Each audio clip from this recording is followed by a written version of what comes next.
అంటే అప్పుడేనా ఎన్టీఆర్ గారితో స్క్రీన్ షేర్ ప్లస్ ఆయనతో బాండ్? అంతే అంతే. అక్కడ నుంచి ఇంక ఇప్పటి వరకు ఆయన చేయి వదలలేదు. చెయ్యి వదలాలి.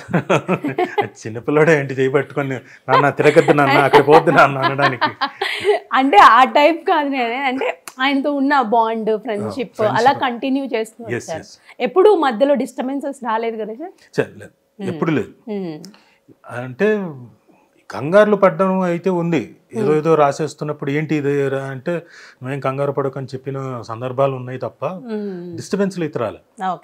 ఓ మేము ఏదైనా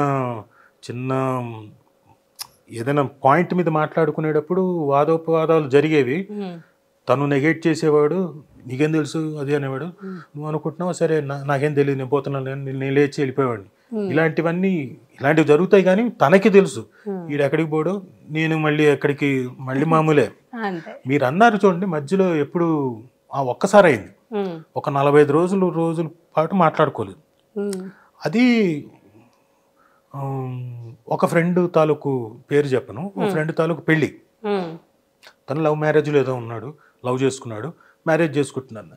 నాకు చెప్పాడు నేను ఇలా లవ్లో ఉన్నాను రాజా, తర్వాత త్వరలో అనౌన్స్ చేస్తాను, పెళ్ళి అప్పుడు చెప్తాలే అన్నాడు. సర్లే అని ఊరుకున్నాను. నేను చెప్పకూడదు కదా అప్పుడు ఎవరికి. అతను కూడా కామన్గా తెలిసిన వ్యక్తే తారక్కి.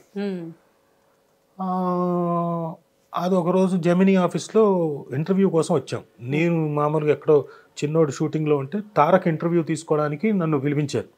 బహుశా సింహాద్రికో దేనికో నేను తీసుకుంటే బాగుంటుందని. నేను అక్కడి నుంచి వచ్చాను.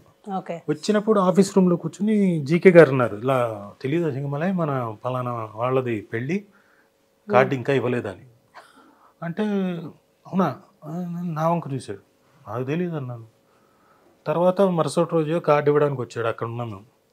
అంటే ఏంటరా నువ్వు మాకు కార్డు ఇవ్వాలని తెలీదా, ఫ్రెండ్స్కి చెప్పవా అంటే లేదు నేను రాజాకి చెప్పాను. ఊరి నువ్వే వద్దన్నావు కదా, చెప్పొద్దన్నావు. పైగా నీ పెళ్లి గురించి నేను ఎలా చెప్తాను, చెప్పమంటే నేను చెప్తాను, నువ్వు కార్డు ఇస్తా అన్నావు కదా, తర్వాత నేనే అనౌన్స్ చేస్తా అన్నారు కదా. ఆరని అంటే to just escape from his anger అతను అనేసాడు. ఇతను చాలా సీరియస్ అయిపోయి నీకు అన్నీ తెలిసినా కానీ నువ్వు నా దగ్గర దాస్తుంటావు. అదే అంటే నేను దాయడం ఏంటి, అతను పెళ్ళి ఏంటి, నేను దాయడం ఏంటి, ఏమైనా అర్థం ఉందా? కొంచెం టస్సుల్లాగా ఒకళ్ళనొకళ్ళు ఏదో మాట్లాడుకున్నాం, ఏదో అరిచాడు, ఓకే గుడ్ బై అనుకుని వచ్చేసాను. ఒక 45 రోజులు మాట్లాడుకోలేదు. తర్వాత మళ్ళీ అంటే మీరు ఎప్పుడు కాల్ చేయలేదా, తను చేయడం, ఇద్దరు ఆపేశారు. ఇదే అండి హెల్దీ ఫ్రెండ్షిప్ అంటే ఇదే కదా. అంటే తనే చేస్తాలే అంటే అదొకటి ఉంటుంది కదా, ఫ్రీ సరే వద్దులే ఫీల్ అవుతున్నాడేమో చేయడం వేరు, ఫ్రెండ్స్ కాబట్టి ఒకరికొకరు అర్థం చేసుకోవడం వేరు. బట్ 45 days అదొక దీక్ష లాగా సాగింది అయితే మీకు. తర్వాత తనే ఫోన్ చేసి మామూలుగా మాట్లాడుతున్నాడు. ఇప్పుడు నాకేంటి కనీసం సారీ చెప్పాలి కదా అన్న ఫీలింగ్ నాకు. అవి చెప్పడు మళ్ళీ. ఏంటి ఇప్పుడు ఎక్కడ, నాకు కాలిపోతుండింది. అసలు సంబంధం లేని దాంట్లో నువ్వు నన్ను బ్లేమ్ చేసి మళ్ళీ ఇప్పుడు మామూలుగా మాట్లాడుతున్నాను. అలాంటి ఫ్రెండ్షిప్ మరి అంతే, అలానే ఉంటుంది, చాలా బాగుంటుంది. అంటే మీ ఫ్రెండ్ RRR ఆస్కార్ లెవెల్కి వెళ్ళింది, అసలు మీ ఫీలింగ్ ఏంటి ఆ మూమెంట్లో?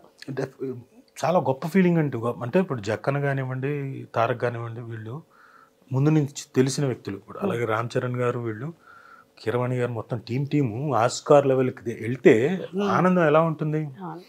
అదే మన తెలుగు వాళ్ళు యాక్ట్ అసలు అందులో నామినేషన్ లో ఉండడం గ్రేట్, అంటే ప్లస్ అవార్డు విన్ అవ్వడం అనేది చాలా గ్రేట్ కదా.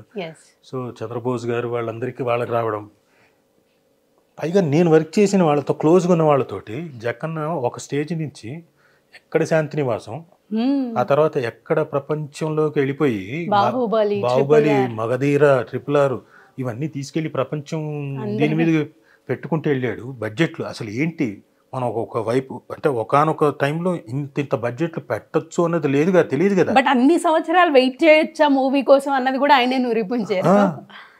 మనకి ఇంత బడ్జెట్లు పెట్టచ్చు తెలుగు సినిమాకి అన్నది లేదు కదా.